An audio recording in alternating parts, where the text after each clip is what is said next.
올해부터 당도가 10브릭스를 넘는 감귤은 크기에 상관없이 출하할 수 있게 됩니다. 8월 말까지로 못 박았던 풋귤 출하 시기도 해마다 조정됩니다. 제주도가 소규모 택지 개발 후보지 발표를 미뤄 신뢰를 떨어뜨렸다는 지적이 도의회에서 나왔습니다. 농어촌 진흥기금으로 빚을 갚는 문제도 논란이 됐습니다. 여름철을 맞아 갯바위나 방파제를 찾는 낚시꾼들이 늘어나면서 추락과 고립사고도 잇따르고 있습니다. 영국 런던에서 아파트 화재 참사가 발생한 가운데 제주에서도 고층 건물이 급증하고 있지만 화재 대책은 취약한 실정입니다. 여러분 안녕하십니까? 뉴스데스크 제주입니다. 아주 작거나 큰 감귤은 시장에 내다 팔 수 없었는데 올해부터 당도가 높으면 크기와 상관없이 출하할 수 있도록 20년 만에 규정이 바뀌었습니다. 소비자들이 선호하는 맛있는 감귤을 생산하자는 취지지만 출하량이 늘어 가격이 떨어질 것이란 우려도 나오고 있습니다. 권혁태 기자의 보도입니다.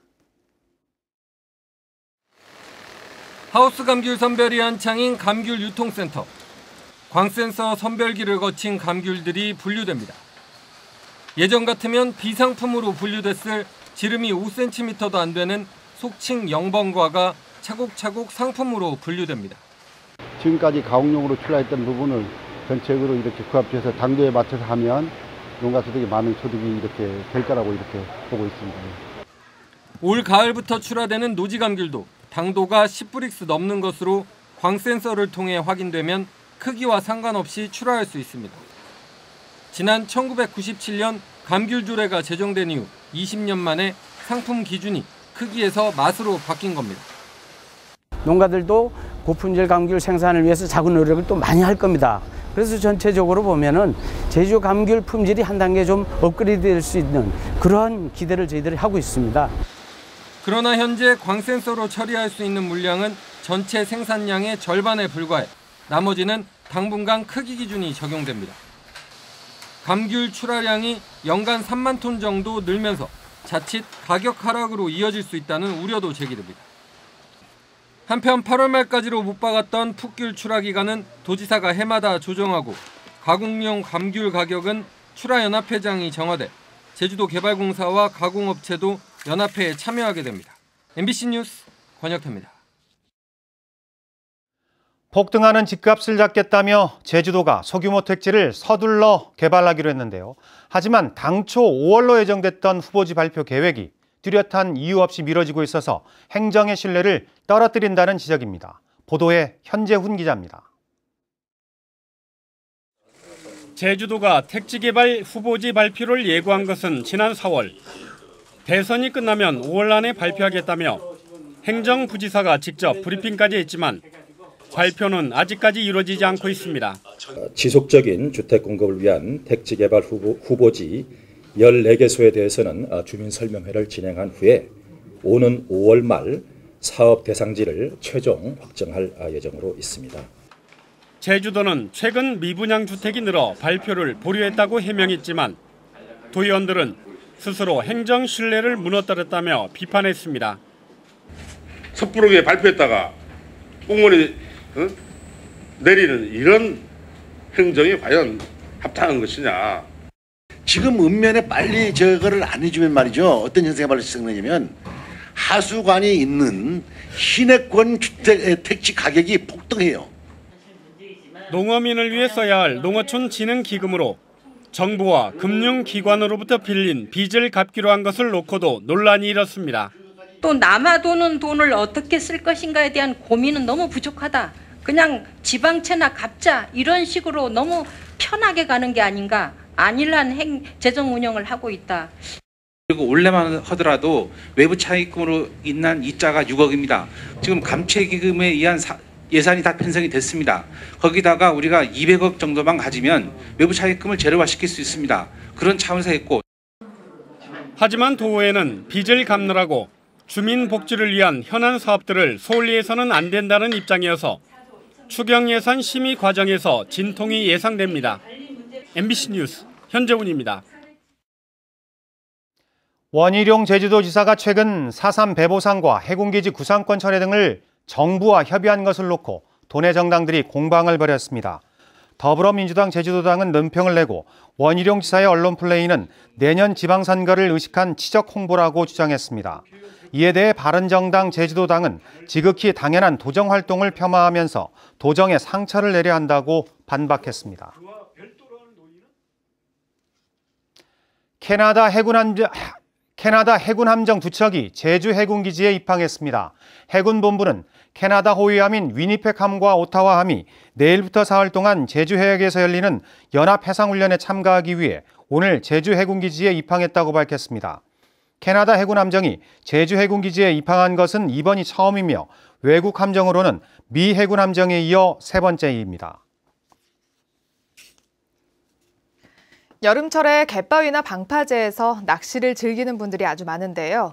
낚시 금지 구역에 들어가거나 안전수칙을 제대로 지키지 않아 추락하거나 고립되는 등 사고가 잇따르고 있습니다. 이소연 기자입니다. 들것에 실린 한 남성. 벨트를 고정하기 위해 무릎을 펴보지만 고통을 호소합니다. 나요. 안 되겠어요. 갯바위에서 낚시를 마치고 절벽길을 올라가다 3m 아래로 추락한 겁니다. 이달 들어 발생한 낚시꾼 사고는 모두 3건. 추락과 갯바위 고립 사고입니다. 특히 스키가 많은 여름철에는 이처럼 방파제 테트라포드와 갯바위에 이끼가 많이 껴 미끄러질 위험이 높습니다. 제주항 낚시 금지 구역에는 난간이 설치됐지만 낚시꾼이 넘어 들어가기 일쑤입니다. 높은 파도와 강한 바람으로 추락사고 위험이 높지만 구명조끼를 입은 낚시꾼은 찾아볼 수 없습니다. 원래는 해야지. 지금 배 타 나갈 때나 아니면 상관없어. 넘어가도 돼요? 저기? 위험하잖아. 위험해도 가지. 고기 잡으려면 가지. 여름철을 맞아 야간 낚시가 늘면서 음주 낚시도 사고 위험으로 이어지고 있습니다. 갯바위에 해조류의 미끌림에 의한 추락 사고가 종종 발생하고 있습니다. 음주 후에는 갯바위 출입을 자제해 주시고 낚시 중에는 반드시 구명조끼를 착용해 주시기 바랍니다. 특히 일반인들의 출입이 통제되는 항만보안구역에서도 불법 낚시가 성행하고 있지만 통제는 제대로 이루어지지 않아 사고 위험을 부추기고 있습니다. MBC 뉴스 이소연입니다. 이번 주말 해수욕장 개장을 앞두고 제주 연안에 강독성 해파리가 출현했습니다. 국립수산과학원 제주수산연구소는 최근 제주항 인근 해상에서 강독성인 유령 해파리가 발견됐다고 밝혔습니다. 제주수산연구소는 수온이 높아지는 이달 말부터 해파리가 증가할 것으로 보인다며 주의를 당부했습니다. 영국 런던의 아파트 화재 참사 이후 고층 건물 화재에 대한 불안감이 커지고 있는데요. 제주에도 고층 건물이 우후죽순처럼 들어서고 있는데 과연 안전대책은 어떨까요? 김항섭 기자의 보도입니다. 16층 높이 건물을 향해 소방 펌프차가 연신 물줄기를 뿜어댑니다. 계단으로 뛰어 올라온 소방대원들이 소화전에서 소방 호스를 꺼내 진화를 시도합니다. 구조대원들도 신속하게 건물 안으로 진입해 인명피해 여부를 확인합니다. 공동주택 공간이기 때문에 담배라든가 아니면 가스라든가 이런 것들을 잘 지켜야 될 것 같고요. 아무래도 흡연이 제일 많이 걱정이 되는 편입니다. 하지만 정작 훈련에 투입됐던 사다리차는 현장에 진입조차 하지 못했습니다. 건물 앞 도로가 좁은 데다 불법 주차 차량까지 많아 대형 펌프차나 사다리차가 진입하기가 굉장히 어려운 상황입니다. 제주 지역의 11층이 넘는 고층 건물은 모두 170여 곳. 3년 만에 20%나 늘었지만 사다리차는 7대로 3년 전과 마찬가지입니다. 특히 사다리차 높이도 최대 50m에 불과해 16층이 넘는 건물 13곳은 접근조차 어려운 실정입니다. 많은 사람들이 한 그 건물에 이렇게 생활을 하고 그렇게 하기 때문에 위험성은 일반 주택보다는 많다고 볼 수가 있습니다. 만약에 이렇게 화재가 난다고 하면 그에 대한 대피가 굉장히 곤란한 점이 있고 2019년이면 38층 높이의 드림타워가 완공되는 등 고층 건물이 급격하게 늘고 있지만 화재 대책은 제자리 수준이라는 지적이 나오고 있습니다. MBC 뉴스 김항섭입니다. 학교 비정규직 연대회의는 오늘 제주도 교육청 앞에서 기자회견을 열고 비정규직에 대한 차별을 없애지 않으면 다음 달 7일 총파업에 들어가겠다고 밝혔습니다.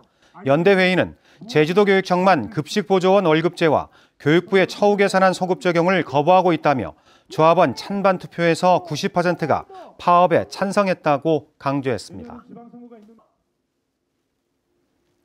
사드 여파로 중국인 관광객이 급격히 줄어 외국인 면세점의 경영난이 심각해지고 있습니다.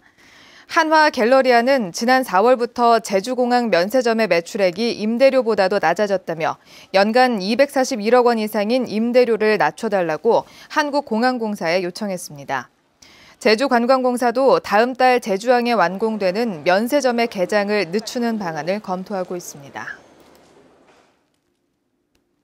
경찰청은 제주 동부경찰서장에 박혁진 제주지방청 생활안전과장을, 제주 서부경찰서장에는 박영진 경기 북부청 여성청소년과장을 발령했습니다. 김학철 제주 동부경찰서장은 제주지방청 경무과장으로, 박기남 제주 서부경찰서장은 제주해안 경비단장으로 자리를 옮깁니다. 제주지방법원 강재원 판사는 도박장을 연 혐의로 기소된 75살 송모 할머니에게 징역 1년을 선고하고 도박에 참여한 주부 6명에게는 300에서 800만 원의 벌금을 선고했습니다. 송 씨는 지난해 11월 서귀포 시내 한 펜션에서 속칭 아도삭기 도박을 진행한 혐의로 기소됐는데 3년 전에도 같은 혐의로 징역 10월을 선고받았습니다. 최근 투견 도박 사건과 관련해 동물보호단체가 강력한 처벌을 요구했습니다.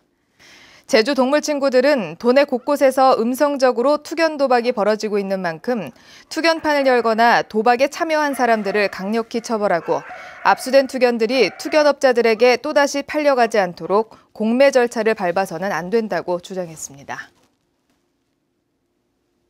뉴스를 마칩니다. 여러분 고맙습니다.